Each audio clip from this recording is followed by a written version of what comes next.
নমস্কাৰ বন্ধু বান্ধৱী সকল মই আলপনা মোৰ ডায়াবেটিস ৰিভাৰ্সেল জাৰ্নি কি এটা খাইছিলো অলপ আগত তাৰ ভিডিও দিছিলো ঘৰতে প্ৰস্তুত কৰিব পাৰি কেনেকৈ তাৰ ভিডিও দিছিলো আপোনালোকে চাব পাৰিব এই ভিডিওটো বৰ্তমান মই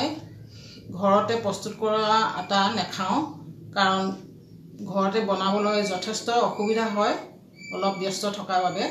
সেইবাবে মই এতিয়া লো কাৰ্ব আটা খাওঁ লো কাৰ্ব আটা বহুতেই আছে কিন্তু মই যেটো আটা খাওঁ এটো আৰু মই ডাইবেক্সি আটা এটো খাইছিলো মাজতে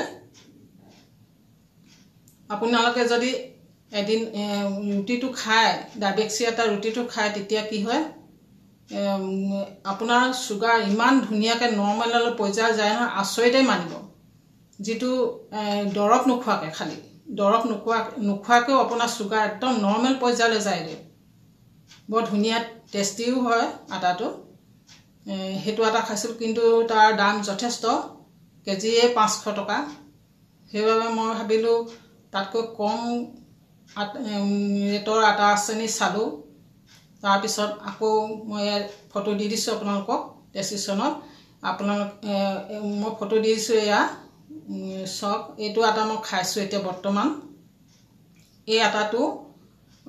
অলপ কমতি দামৰ এই আটাটো আপোনাৰ সুগাৰ নবহায় কোনো ধৰণৰ সুগাৰ বঢ়োৱাত সহায় নকৰে আপোনাৰ নৰমালে থাকিব বৰ্তমান মই এই আটাটোৱে খাই আছো কোনো এতিয়ালৈকে সুগাৰ কোনো সদায় জুখু যদিও মোৰ বহা নাই এতিয়া মই জুখিবলৈ এৰি দিছো কাৰণ সদায় কিমান জুখিম বহা নাই যেতিয়া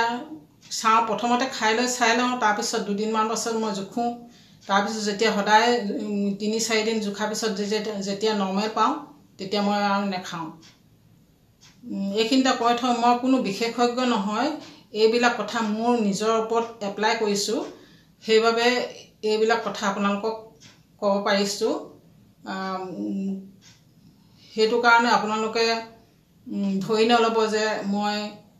কিবা বেলেগ কিবা উপদেশ দিছো বা কিবা বিশেষজ্ঞ হয় তেনে নহয় মই মোৰ নিজৰ ওপৰত এপ্লাই কৰিহে এইবিলাক কথা আপোনালোকৰ আগত কৈছো আৰু বিশেষকৈ আমি যেতিয়া আমি সুগাৰ ডায়াবেটিস ৰিভাৰ্সেল জাৰ্নিত আৰম্ভ কৰো তেতিয়া কি হয় আমি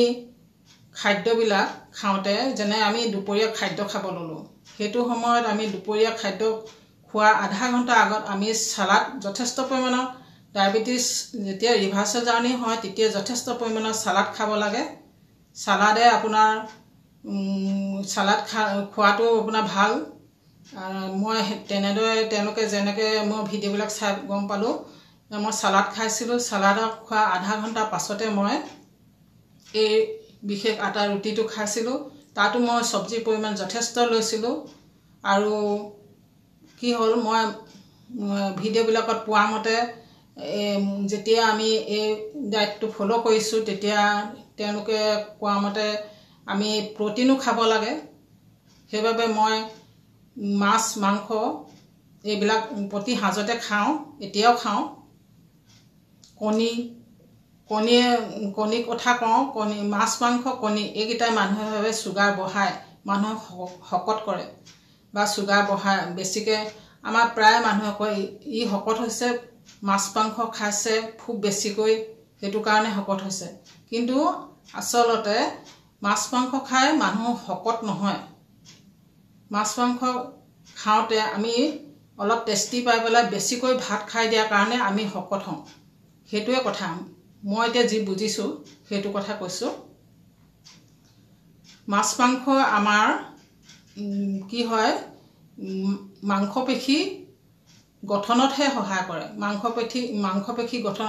আমাৰ ফেটটো নবহায় ফেট বহায় ভাত ৰুটি এইবিলাক হাই কাৰ্বহাইড্ৰেট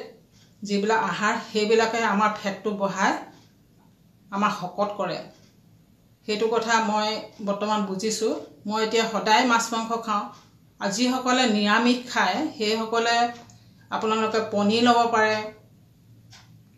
আৰু নিউট্ৰেলা লব পাৰে সয়াবিন এইবিলাক লব পাৰে প্ৰটিনৰ কাৰণে প্ৰটিনটো লাগিবই প্ৰটিন প্ৰতি আপোনাৰ খাদ্য যিটো দুপৰীয়া গধূলি আপোনালোকে খাদ্য খাব মেইন খাদ্যটো খাব তেতিয়া তাত প্ৰটিন লাগিবই সেইটো আপোনালোকে এই ডায়েবেটিছৰ যিটো খাদ্য সেইটোত প্ৰটিন লাগেই সেইটো মই বুজি পালোঁ সেইবাবে মই যেহেতু আমিষ মানুহ খাদ্য খোৱা মানুহ মই সেইকাৰণে মাছ মাংস আদি খাওঁ যিসকলে নিৰামিষ সেইসকলে এই পনীৰ আৰু সয়াবিন এই যথেষ্ট পৰিমাণে পনীৰ আৰু সয়াবিনত প্ৰটিন থাকে প্ৰটিন ল'ব পাৰে আৰু আটাৰ বিষয়ে ক'লোৱে মই আকৌ দেখুৱাইছোঁ এয়া চাওক মই এই দুটা আটা খাইছিলোঁ ডাইবেক্সি আটা আৰু ল' কাৰ্বহাইড্ৰেট এইটো আটা খাইছিলোঁ এই দুটা মই আটা বৰ্তমান মই ল' কাৰ্বহাইড্ৰেট আটা খাইছোঁ কাৰণ ডাইবেক্সি আটা যথেষ্ট দাম 500 টকা কেজি আমাৰ মধ্যবিত্ত পৰিয়ালে এইটো সম্ভৱেই নহয় সেইবাবে মই এই কমটি হেৰিত খাইছোঁ কমটি দামৰ আটাটো খাইছোঁ ইও কোনো আপোনাক এফেক্ট নকৰে ডায়েবেটিছৰ কাৰণে ডায়েবেটিছ ৰোগীসকলৰ চুগাৰ বঢ়াৰ ক্ষেত্ৰত কোনো ধৰণৰ এফেক্টে নকৰে আপোনালোকে নিশ্চিন্ত মনে খাব পাৰে আৰু মই যিকেইটা আটা কথা ক'লোঁ বা ঘৰতে আপোনালোকে বনাই ল'ব পাৰে যিটো আটা প্ৰথমে ক'লোঁ বা এইকেইটা আটা আপোনালোকে দুদিন খাই চাওক খাই লৈ পেলাই আপোনালোকে চুগাৰ দৰৱ নাখাব নোখোৱাৰ পিছত দেখিব আপোনালোকৰ চুগাৰটো নৰ্মেল পৰ্যায়লৈ এসপ্তাহৰ ভিতৰত আহিবই কোনো কথাই নাই খালি আপোনালোকে বাহিৰৰ বস্তু খাবলৈ বন্ধ কৰিব যেনে আমাৰ মিঠাই বা ময়দাৰ পৰা বনোৱা বস্তু আটাৰ পৰা বনোৱা বস্তু এইবিলাক যেনে আমি এখন বিস্কুট মই যিটো বুজিলোঁ এখন বিস্কুট খালে আপোনাৰ 1.5 চামুচমান চেনি খোৱাৰ নিচিনা হয় তেনেহ'লে আমাৰ যেতিয়া ডায়েবেটিছ আছে আমি চেনি খাবলৈ এৰিছোঁ তেনে 1.5 চামুচ চেনি খাবলৈ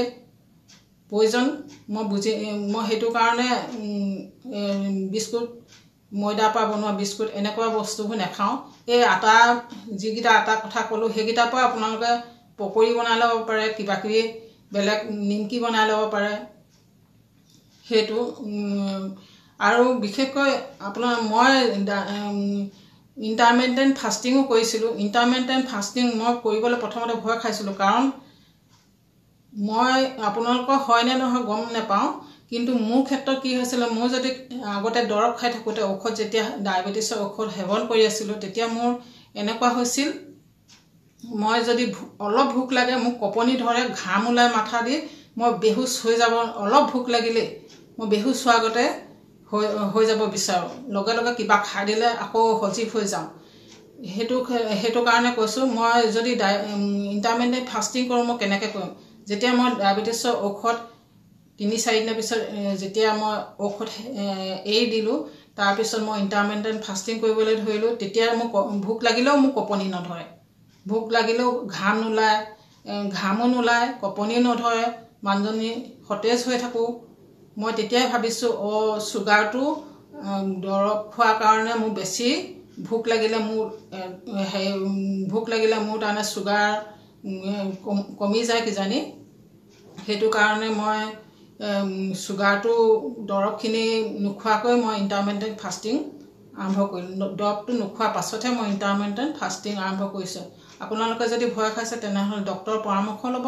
ডক্তৰৰ পৰামৰ্শ মতে আপোনালোকে ইণ্টাৰমিটেণ্ট ফাষ্টিং কৰিব আৰু চুগাৰ